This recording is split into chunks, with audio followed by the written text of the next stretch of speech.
இவர்களுடன் பழங்குடியின கிடைக்கும்னா நம்முடைய வீட்டுல உற்பத்தி ஆகக்கூடிய காய்கறிகள் தான் கிடைக்கும். அப்ப காய் செடிகளை நம்மளே உற்பத்தி செய்யலாம். சரிங்களா? அதுக்கு அடுத்து பழ செடிகள்னா சப்போட்டா, சீத்தாப்பழம், கொய்யா, மாதுளை போன்ற பழ செடிகளை வீட்டுல வளர்த்தலாம். நம்மளுக்கு இயற்கையான காய்கறிகள் நமக்கு கிடைக்கும். அது இல்லாம இந்த காய்கறிகளை தேடி யார் வருவா வீட்டுக்கு? அந்த பழ செடிகளை தேடி யார் வருவா? பறவைகளுக்கு நம்ம உணவு கொடுக்கிறோம். அந்த பறவைகள் வந்து விதை சாப்பிட்டு போனதுனால என்ன பயன் கிடைக்குது? நம்மளுக்கு பக்கத்துல வந்து விதை பரவலை ஏற்படுத்துது. அப்போ அது பறவைகள் வரும்போது என்ன ஆகுது?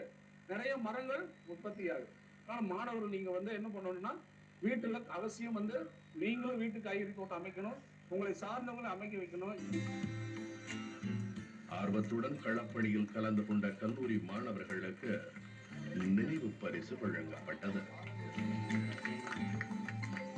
வான்மழையாலும் இயற்கை நீரூற்றாலும் உருவான ஆறு பல ஊர்கள்